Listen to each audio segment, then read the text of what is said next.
Hello, everyone. Welcome back to From the Margins podcast. I'm your host, Violet, here with your darling co-host, Connor Renfro. Connor Renfro, the man who is both Connor and also Renfro. That's me. That's Connor. I don't know what impression he's doing right now, but it seems to be working. Oh, is it? Thank you. You're welcome. Sorry, that was not a lag. That was me taking a drink. Take a drink. I am having to drink something right now because, if I'm being honest with you, I think I'm having some problems. Wait, what kind of problems? I don't know if I'm allergic to cinnamon. What do you mean you don't know? I mean, all right, Connor, before we started recording, you know how I messaged you? I was like, hey, I'll be ready in a second. I'm eating a bowl of cereal. Yeah, I was surprised that was your dinner. Well, I'm not living very well right now. I ate a bowl of store brand like cinnamon cereal. Right. And my mouth was going numb, and I was like, ooh, that's weird. I guess it's just the cinnamon. But since eating that bowl of cereal, I've also started sweating very profusely, and also I've had horrible congestion hit very quickly. Wait. And I did not... Yeah. This all... I'm so confused. Wait. You don't know for sure if you have a cinnamon allergy? I don't know for certain if I have a cinnamon allergy because it's a very weird story, but... Wait, there's a weirder story? What's going on? I can't tell if my... All right, my throat's not clogging up, but I think my sinuses are. Well, I don't know if food allergies affect the sinuses in the way I don't know, a pollen allergy would. I'm not an allergist. I have no idea. I'm not either, but it's just every one of those symptoms. I am sitting here Did you snort the cinnamon? No. Is there cinnamon in your sinuses? There shouldn't be. There shouldn't be, but I don't know how allergies work either, but all of these things, especially the sweating, I am sweating horribly. They've all happened within the past hour. None of those things are happening before. And you don't eat cinnamon regularly enough to know that that's what causes it? Right. It's so rare I ever eat cinnamon at all. But okay, here's why I'm confused. In college, back at Winthrop, okay, remember when the cinnamon challenge was a thing? Oh, yes, I do. All right, I did the cinnamon challenge. I did not record it, unfortunately, but I did the cinnamon challenge. We could have been meme queens by now. We could have been meme queens, especially considering I did it and I did it successfully. I had no problems. I ate all the cinnamon. Wait, and that's a success in this challenge is you're able to eat it all without dying? Well, you have a whole mouthful and you can swallow it. Ew, I hate cinnamon. It coats your esophagus and it makes you cough is the problem. All right. But I did that, no problem. No symptoms afterwards? No, but later in college, a year or two later, okay, again, to the audience, Connor and I went to Winthrop University in Rock Hill, South Carolina. You don't have to really tell them together. That. We already talked about it in a different episode. I'm just saying, you don't have to, whatever, go on. I'm sorry to interrupt. There's a lot of things I don't have to do, Connor. But, sorry, taking another drink. Take a drink. There was the student center on Winthrop's campus is called DeGiorgio, also called Diggs. On the bottom floor of Diggs, there is an Einstein Brothers Bagels. Love that place. And, I love that place, especially their coffee. I love their coffee. I got a churro there one time, or I think it was a churro. It was something like that. Free churro. And we're not going to talk about BoJack again. But I ate a churro, and it was a cinnamon churro, and I just remember eating it, and I was halfway done sitting in the student center, and I was like, wow, I can't feel my face. Wow, and you didn't think to yourself right then, I'm allergic to this bitch. I thought I could be allergic to this bitch. I didn't know if I was. It eventually went away. I didn't need an anaphylaxis shot or something. Right. Not an anaphylactic. I didn't need I didn't need your EpiPen or whatever. Mm-hmm. Oh, you didn't go into anaphylactic shock. You don't need an EpiPen. Right. I just, again, that's how not versed in allergy talk I am. Right. Ugh. So I will keep you posted throughout this podcast if things develop. At some point, you're just going to stop responding, and I'm going to have to send an ambulance to your apartment. Oh, Connor. Yes. With that in mind, Connor, what are we talking about today? I don't actually even know. Well, you just told me an interesting story from earlier, and by earlier, I mean you ate a bowl of cereal. I Yeah? also have an interesting story from earlier, and by earlier, Do I mean 2 days ago. do tell, my dear. I was taking a shower. Ooh, I like where this is starting. Right, it's so rare for me to actually do that these days. Indeed. Yay, depression. I'm just kidding. I shower every day. Why did I just derail myself? Oh, an ambulance is like flashing its lights off in the distance from my window. Okay, back on topic. I was taking a shower and I was thinking about the Oscars, and I was just thinking back on this shot of Charlize Theron and Margot Robbie, and they were listening to the nominations for like best makeup. Their movie Bombshell ended up winning, but anyway, while they were listing, it was Julia Louis-Dreyfus and Ray Romano were the ones presenting the category, and while they were reading the nominations, Charlize and Margot are like clutching each other so closely, like they're so, I don't know, there's like so much anticipation, but I was like struck by like their proximity, their closeness. Um, and I just really wanted to explore a relationship like that. And then suddenly a novel idea popped fully formed out of my head like the goddess Athena. And I've been writing that novel Ooh. ever since. Ooh. I want to hear details. Well, I'll tell you in a private chat some other time. I don't want the plagiarists in our audience to hear it before I'm ready to tell them. But if you join our upper division Patreon, we might share some details. I'm kidding. No, we won't. Yeah, give us $100, pledge $100 a month, and I will tell you every errant thought I've ever had. God damn, $100 a month. I'll fucking leak my nudes. I mean, I would leak my nudes at like 20 a month. I'm kind of salacious. Yeah, but that's just who you That's are. just who I am. I mean, heck, just PayPal me $20 and I'll send you a picture of my feet. I'm now actually I know enough about contract law where we probably need to walk this back and remind people this is a joke. I'm not joking. PayPal me $20 and I will send you a picture of my feet. Well, okay. In that case, Connor, that's your prerogative. I You think I'm can using the word like prerogative correctly. DM the channel for details on accessing my PayPal or my Venmo or whatever. In all seriousness, though, if Connor's willing to do it, we will share that information. It'll be on like a case by case basis. I mean, it's just my feet. That's fair. I have weird feet, so I don't feel like. I mean, I know there's a fetish for everything, but like, I don't think of me when I think of people who would enjoy feet. See, I had like some foot issues when I was in high school, and we like went to a podiatrist, and he was like looking at my feet, and he was like, "Oh my God, these are like perfect feet." And I was like, "Thanks." And he was like, "No, like the arch, the balance, the like, what is it, like the way that like it like evenly just the distribution of like mass along the like certain curve. It's like a perfect foot, and like my ankle has like above average rotational capacity. Like I can rotate my foot more than other people." He was like, "Are you This an is athlete?" And I said, "No." this is the weirdest brag I've ever heard in my entire life.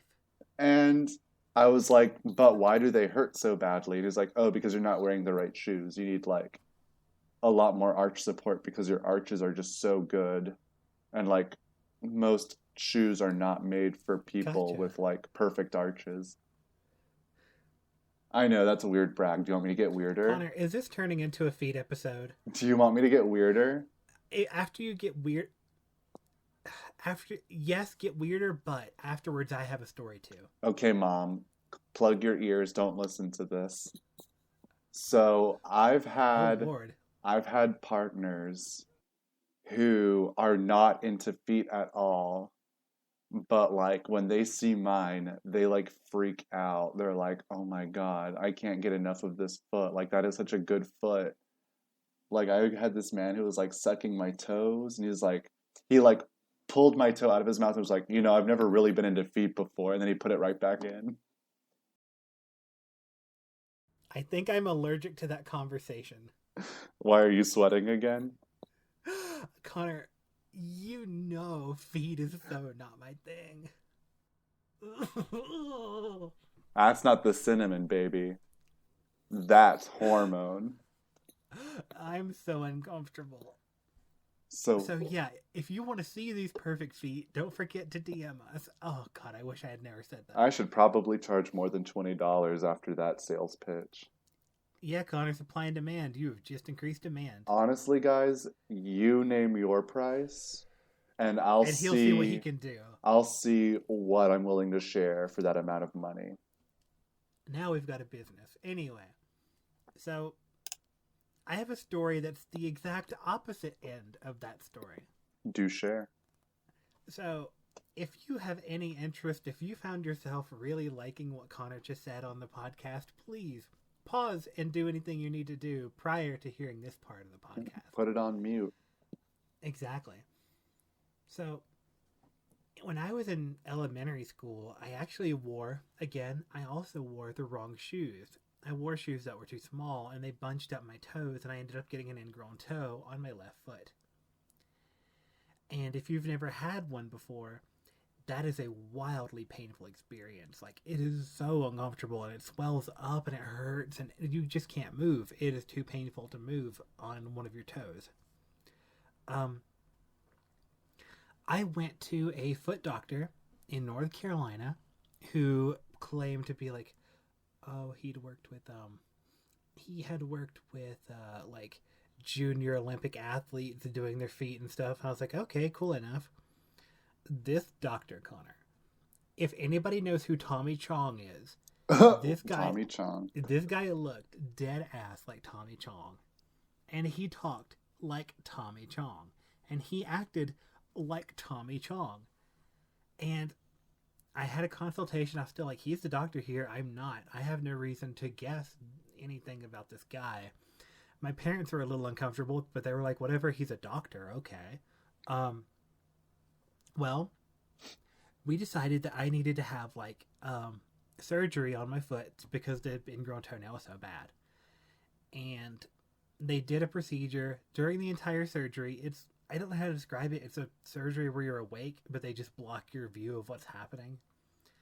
I was completely awake for the entire thing, but I was drugged up to hell to where I could not feel anything, thank God. And the guy was talking to me during the surgery, and he was talking to me about the movie Hellboy, and I was like 12, and he's like, and I had not seen it, and he was like, oh yeah, man, you need to watch it. It's such a good movie. Guillermo del Toro. Oh, hell yeah, man. And I'm like, okay. This doctor says hell a lot for like somebody who works with kids.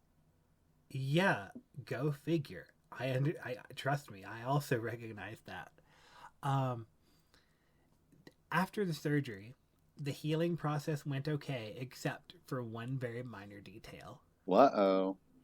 It became known a little bit later he actually messed up my surgery. How did he mess up your surgery, Violet? Well, to do an ingrown toenail surgery, you have to cut away the skin that is overgrown, you have to remove the nail that's impacted, and then you have to take out the root of the nail that actually causes it to grow in the first place. Well, what happened, Violet? Well, what happened was he did all of that except for the last part. He did not remove the root entirely. What does that mean? That means I have 10 toes and 11 toenails. How does that work?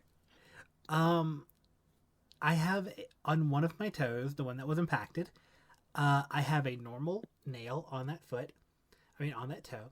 And then I have a second nail on the same toe that is like growing diagonally that tries to cover up the first one. Okay.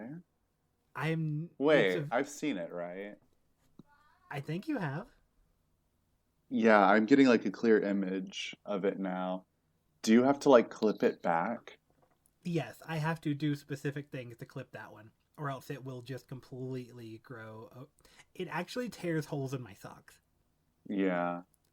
Toenails are the worst. I this is some people think we script our episodes really like extensively. Some people are like, "Oh, they just wing it, but they're really good at winging it." Connor, I can say for 100%, may God strike me dead right now. I did not expect to go into this podcast talking about feet so much. Violet, do you know what I want Yeah, to say? I'm afraid of what you're going to say. Nobody gives a fuck about our podcast. Nobody's thinking about scripted or unscripted. Connor, you know what I want to say? What do you want to say, baby? It's the internet. Everybody has an opinion. Everybody's thinking about me all the time. Everybody has an opinion on something that we're doing right or wrong. It's just the nature of the internet. Want to hear something else great, Violet? I would love to hear something great because I still don't know if I'm allergic to cinnamon and I'm trying to distract myself. Do you know what I was doing while you were telling that story about your toenails? Tell me. Are you going to ask me what I was doing? I actually just said tell me, but the lag did not pick it up, I guess. Oh, thanks, Facebook. Anyway, I was taking selfies. Are you serious? Yeah, I've been taking selfies while listening to you talk about your toenails because I'm so vain. Did you at least hear my story? Of course I heard your story. I didn't like tune you out. I didn't take the headphones off. Okay, I was just checking. I mean, wasn't I like commenting on it? I mean, you were. Yeah. You were commenting at a good pace. I was participating. Just checking. I was just also taking selfies. Well, I hope you know you have to share at least one of those selfies with the class now. All right. If you even remember to put it in the episode. No. Take your best selfie right now as we're recording this, and I want you to share it to the Twitter with no context. Oh, okay. Oh, great. And then like a month later when they're watching the episode. We get them ahead of time. We don't do it a month out. I mean, we're developing some kind of backlog. Who's to say? We do have a backlog, Ooh, but at the same this time, lighting is awful. I have... love it. You're beautiful. Thanks. Also, with this lag, I really just wish I could pick up and move to New York so that we could record live and our quality. Wow, I actually really like this picture that just occurred. Huh. I can't wait for the From the Margins followers, which is at From the Margins _ to see this delicious tweet. Share it. It's posting. Oh, I can't wait to see. Also, I still have, for everybody listening, I'm sorry if you're, for those of you watching on YouTube, I still have our official Twitter and the channel official Twitter listed on the visual of this episode. Connor's official Twitter is at CN Renfro, and mine is at Violet Knight 407, and the official Twitter for the channel is at From the Margins _.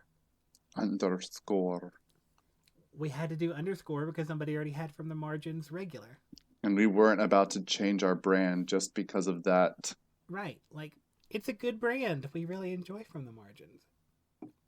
I just retweeted myself onto my main account. Wow, Connor, you really are vain. Oh my god, that is good lighting, though. Thank you.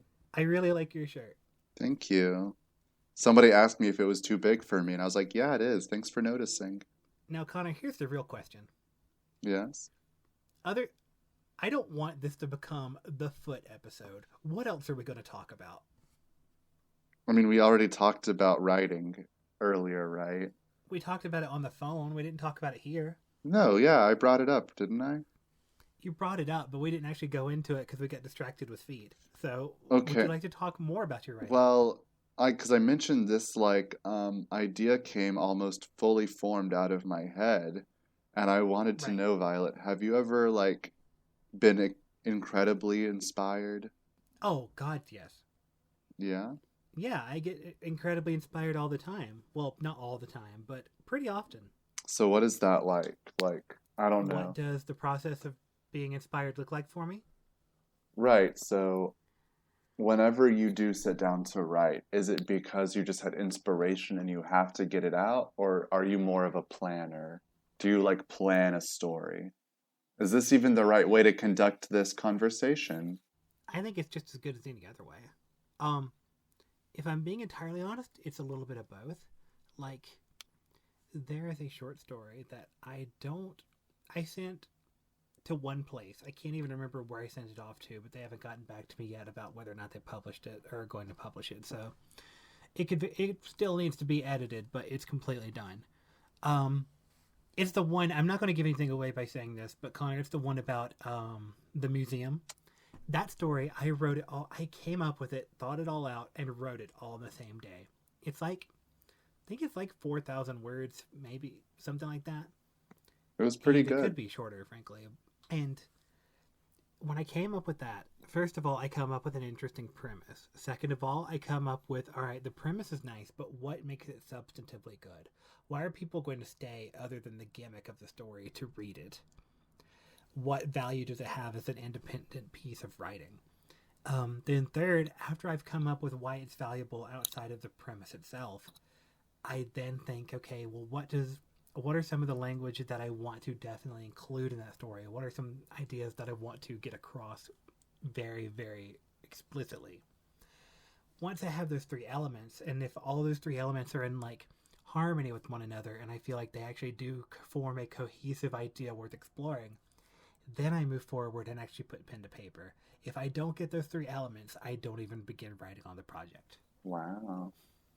Because frankly, because I know that if I start writing on a project that I don't 100% even believe in or 100% can even commit myself to the idea of it, then I know that I'm just going to eventually burn out while I'm writing it, and I'm going to then beat myself up later for not finishing it, even though I wasn't 100% invested to begin with. Um, that's like that's one reason why, because especially for short stories and novels, there's a little bit more of an element of longevity to it that you need to account for when coming up for the idea, or at least that I do. So the story about the museum, and again, another story that I've got out there floating around for publication, the story about the girl in the mountain, the sick girl, I'll put it that way. I shouldn't say sick because that's not really entirely appropriate, but for the story, but the the two girls in the small town. You know what short story I'm talking about. Yes, of course. Both of those I wrote in a single sitting because I was so on fire because it met all three of those things that I was looking for. I mean, I wrote each of them in their own individual sitting, not at the same time. But yeah, so that's what I look for when I actually start writing on a writing project. Now, I want to open it up to what the inspiration process looks like for you. But before we do, can I actually ask us to pause for a second so I can get some more water? And so I can also just take a minute to try to decongest a little. All right, thank you. I took a minute to. Sorry, I just had to take a second to recollect myself with whatever the hell's going on inside of this vicious body of mine. I'm currently Vicious body. vicious body, not just because it shakes really violently. Um, I'm currently I'm taking a can of coffee, like coffee grounds, and I'm just sort of huffing them a little bit because it's supposed to help with allergies. All right. And it also just smells really good. So good. I don't smoke, but when I used to, whatever smelling ground coffee is doing for me, what smoking used to. Don't smoke, kids. Don't smoke coffee. Don't smoke coffee. That's the only thing expensive than normal cigarettes. I mean, if you were rolling it yourself. Well, that's fair. I always forget that self-rolling is a thing. You can tell I wasn't very much into the culture. I mean, I never rolled my own tobacco cigarettes either, but I imagine, like, get a nice big thing of Folgers and some rolling papers Right. and, like, your own filters. You can smoke coffee. I don't know what that would do to you. I mean, you have the filter. Um, there was I grew up in where I grew up in South Carolina was right on the North Carolina border. there was a brief time when we had like a very sudden influx of tiny casinos in Grover, North Carolina, like 4 or 5 of them. And they all failed financially. They did not last. And I don't remember why they didn't last exactly like they thought they would. But one of them got turned into a very big warehouse firework and convenience store. And I remember walking into one day and they had a cigarette rolling machine for sale, and I was just fascinated, not because I wanted it, but because I was like, man, this is the kind of machine that you just know exists, but I never actually thought about existing. Did you finish? You got cut off, so I Yeah, I don't was know finished. for sure. Okay. This A we cigarette need to rolling fucking. machine. I'm so tired of the delays, but we've tried every other platform. We have. We sure have, baby. Skype was abysmal. Discord just wasn't great for us, and Facebook is not the greatest by any means, but it's still better than the other two. It's better than what we've got from anyone else. It's Anyone true. else. It's true. So, do you have any questions about my writing process? Yes, sorry. When we last left off, I was asking, what does inspiration look like for you? When you do get it, what do you do about it, and how do you know when a project is worth actually pursuing? Well, the funny thing for me is that I literally have ideas all the time. I'm just always thinking, always fantasizing, always making good stories. But I very rarely sit down and write. Mm-hmm. So it was interesting for me in this latest example how the idea came out fully formed, and then I just sat down and I just started. Like I had character A meet character B, they started talking and it just flowed, you know? Right. There sometimes I agonize over how am I going to start it? How am I going to make that perfect first line? And the answer is the first line of your book will often be the last thing you ever write, you Right. know? Right. Like it's very rare that like inspiration magically strikes you as far as like that attention grabbing first line. But I'm not mad at my Right. latest one.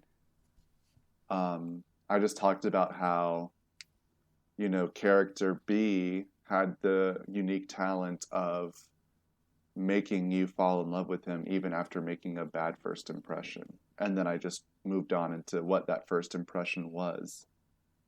Right. A great place to start with that. I know.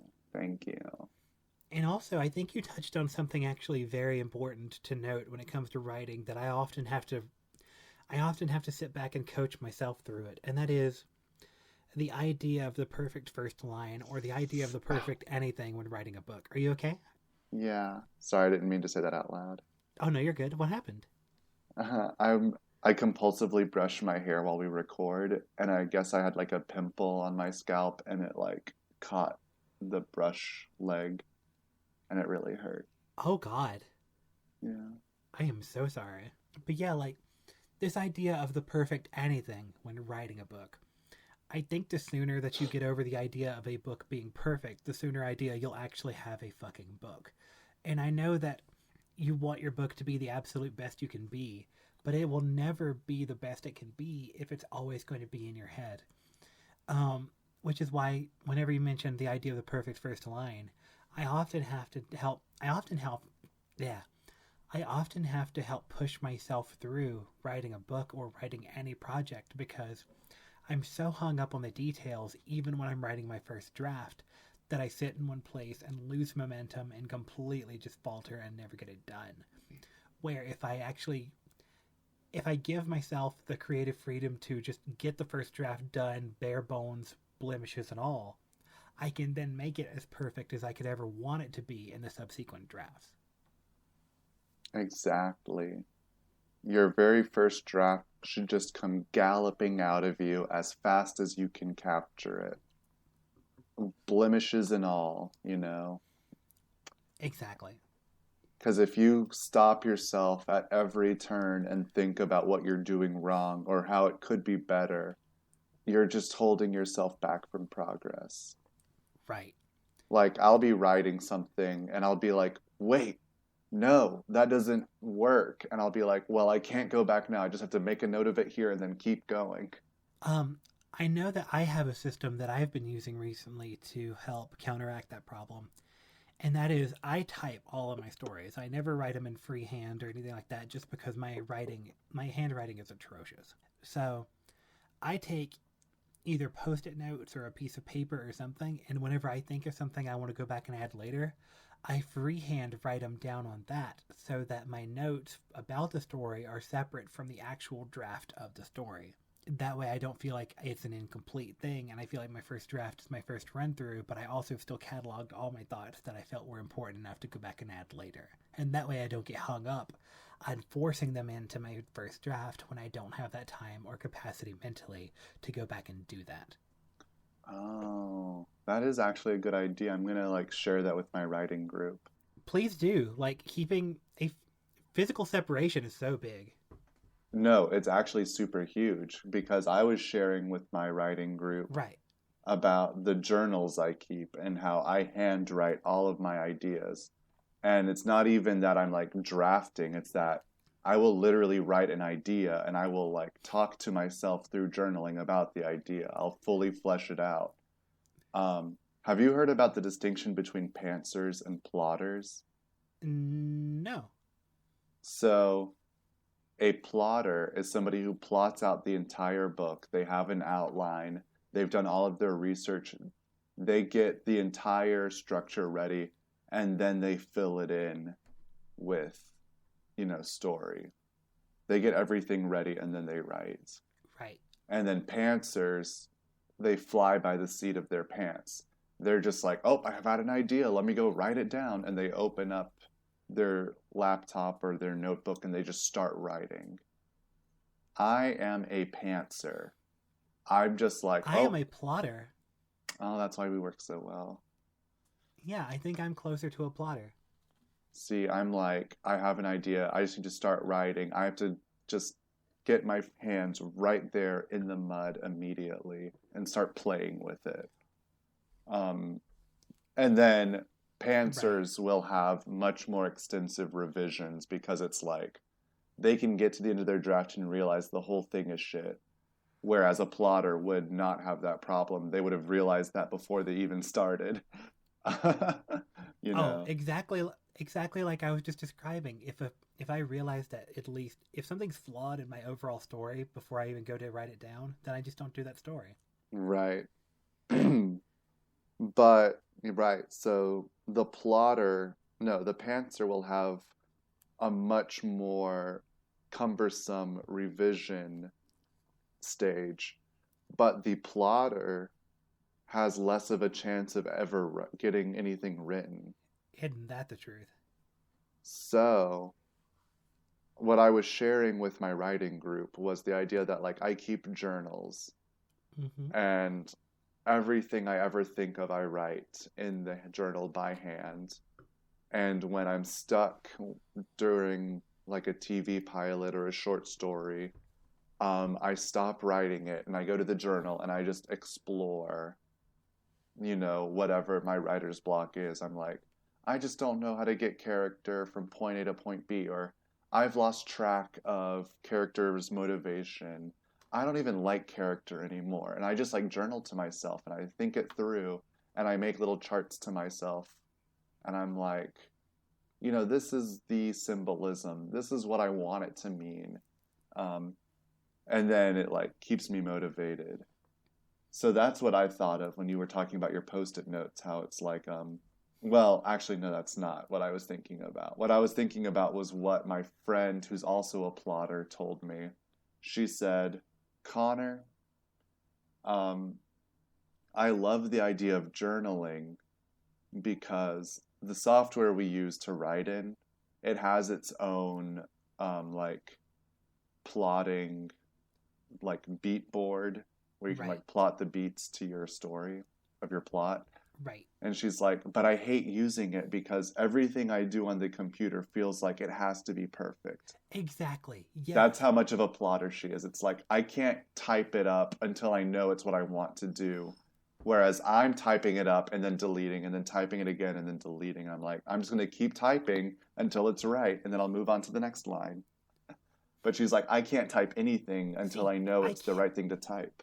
I can't do. I am so like your friend because the moment I hit delete or backspace on an idea, I feel like I'm farther from my goal of getting it done, and I get disheartened. Which is why, if I separate all of my notes and criticisms into a separate file, and then after I'm done, go back and use that to help the original draft, then the draft is already done in my brain and doesn't have that like filter of oh I'm backspacing.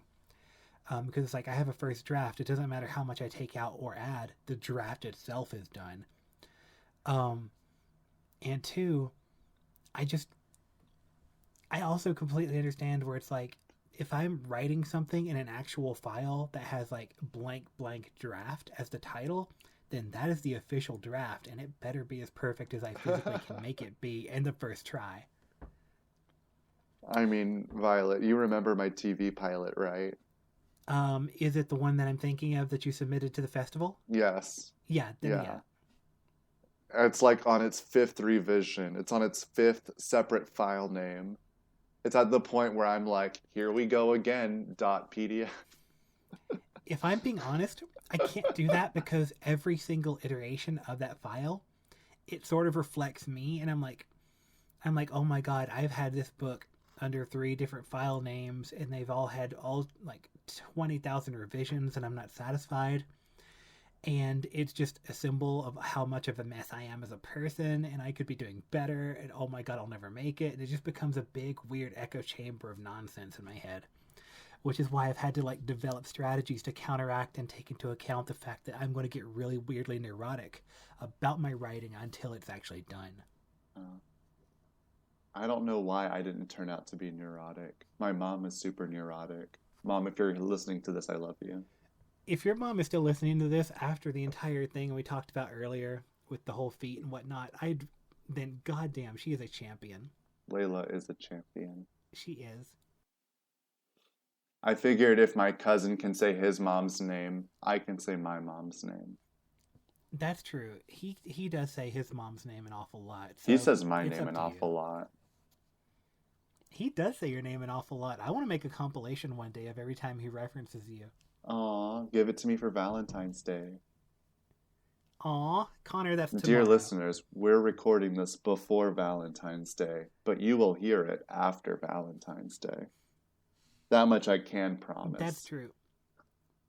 That's true. I don't know when it's going to go out. Ow. I would like to believe it's going to go out next week, but I mean, obviously, there's no guarantee for No, that. the episode I'm editing goes out next week.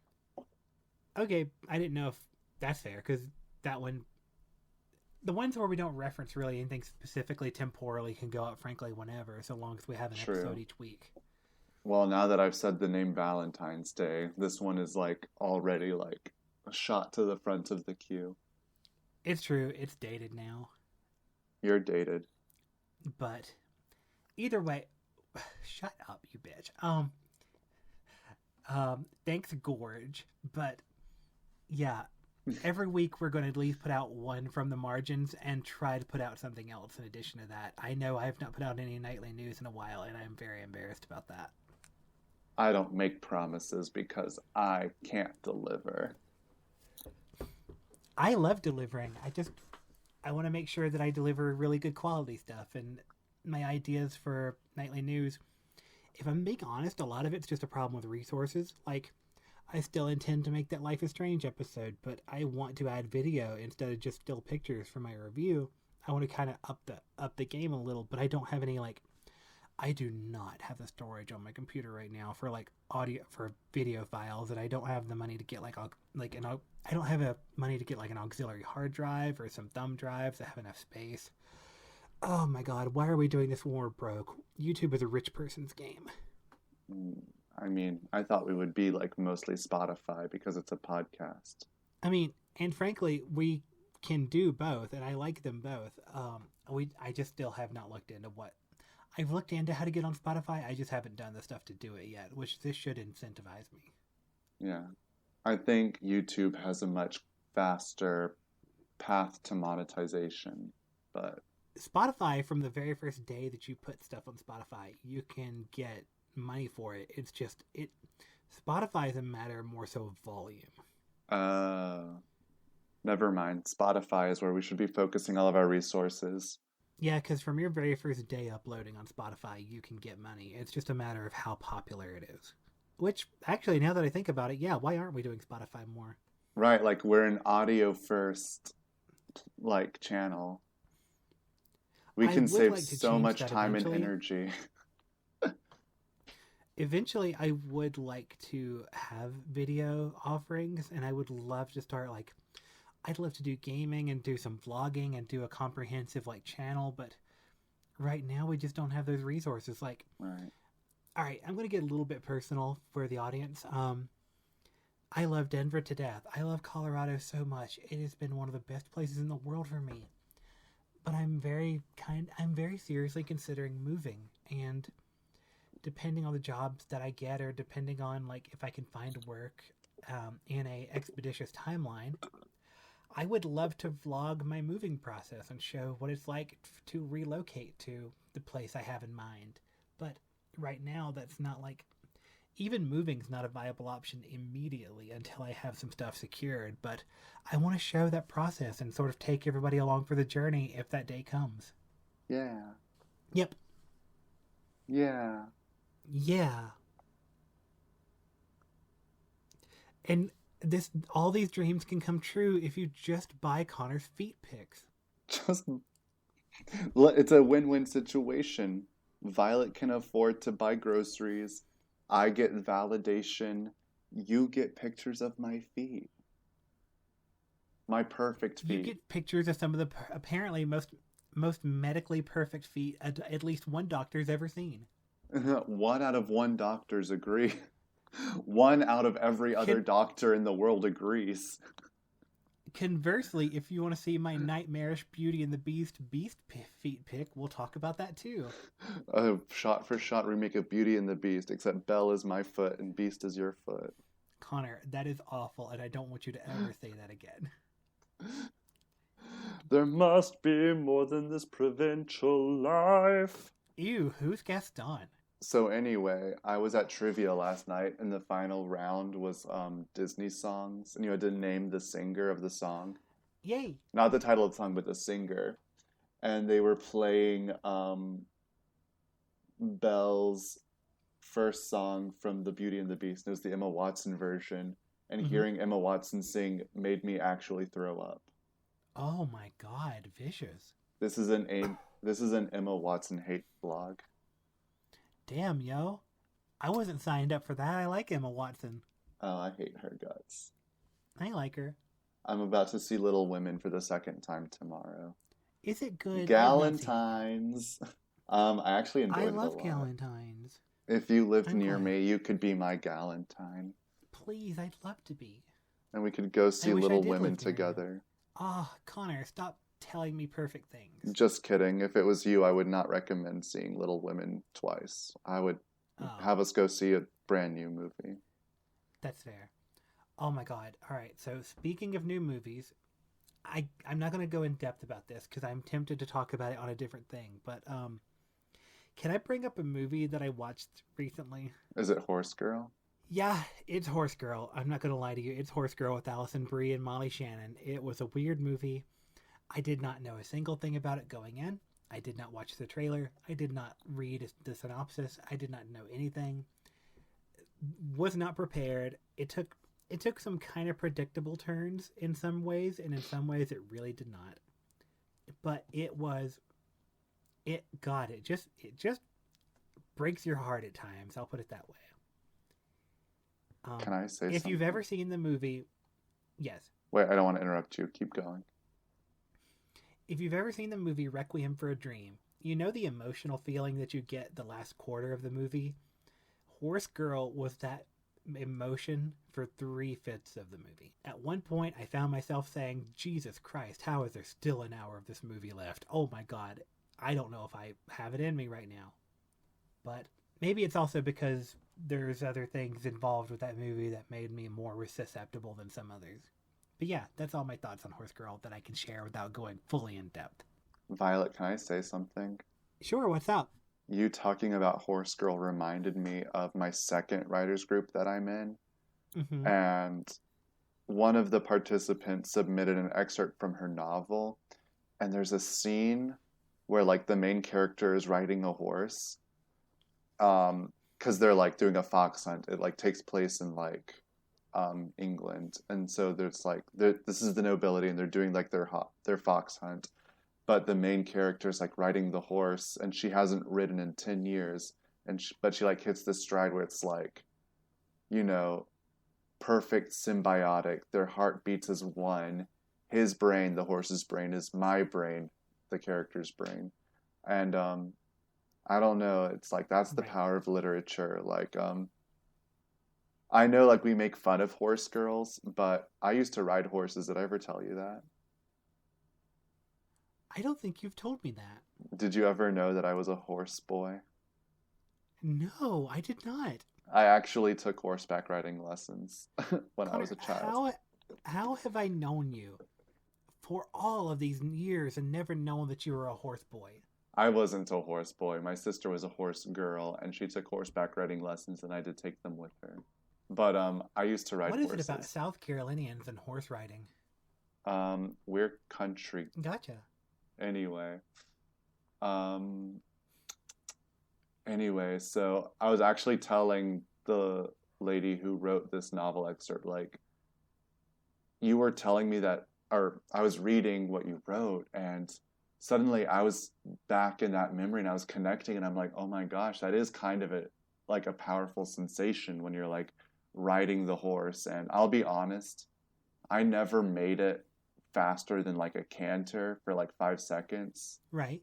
Like I think the horse galloped by accident once and I screamed bloody murder. Like I was so scared.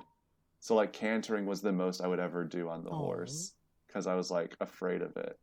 Um, but like, oh my gotcha. gosh, when you can feel the horse's muscles moving and you're like bouncing on the saddle and like holding perfectly still so you're not going side to side, you feel powerful. I don't know.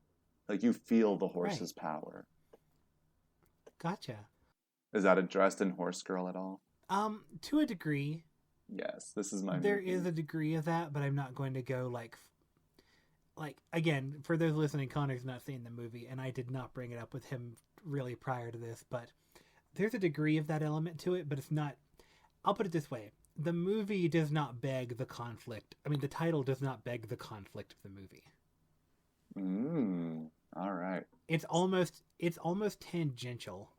So Brie Larson is a horse girl, but her conflict in the movie isn't being a horse girl. She's not, but Allison Brie is. Did I not say Allison Brie? You said Brie Larson. Oh, it's Allison Brie? Yeah, Allison Brie, as in Really? from Community. No way. Yeah, it's her. Because like when you were telling me about the movie yesterday, and we were talking about Allison Brie, but I was thinking Brie Larson. Connor, it's Allison Brie. That's why I was surprised you didn't react. Oh my God. Well, honestly, I love Brie Larson more than Allison Brie, but Ooh, sorry, Allison Brie. shots fired. No, nothing Connor, against Allison Brie. I love her too, but like Brie Larson like raised me when I was a child. Connor does not glow for Allison Brie. I mean, Glow is a pretty tight series, I will be honest. Oh, so when I recommended Unicorn Store to you, it was a completely different actress that we were talking about. Yes, Connor, that's why I was confused. Oh my gosh. Okay, well, you watch Unicorn Store, I'll watch Horse Girl. We'll compare the two e- equestrian movies, okay? Perfect. All Perfect. We'll right. do it. I'll talk to you next week, Oh, Violet. is that you signing off? Yes. Oh, okay. That was not very clear. My apologies. Sure. All right. I guess we'll end the episode there. That was a little abrupt, but God. All right. So as a recap, DM us on Twitter for Connor's PayPal deets for feet pics. Um, when it comes to writing, there's multiple styles. Find the one that fits best for you. Horse Girl's a weird movie. Unicorn Store is also an interesting movie, and I need to watch it. And Brie Larson is not Allison Brie. That was a tight summation, Violet. I think that's everything. I love you. Thanks. You're a tight summation. I love you too. And I love our fans. All right. Goodbye, everyone. See you, everyone. Talk to you next week. Bye.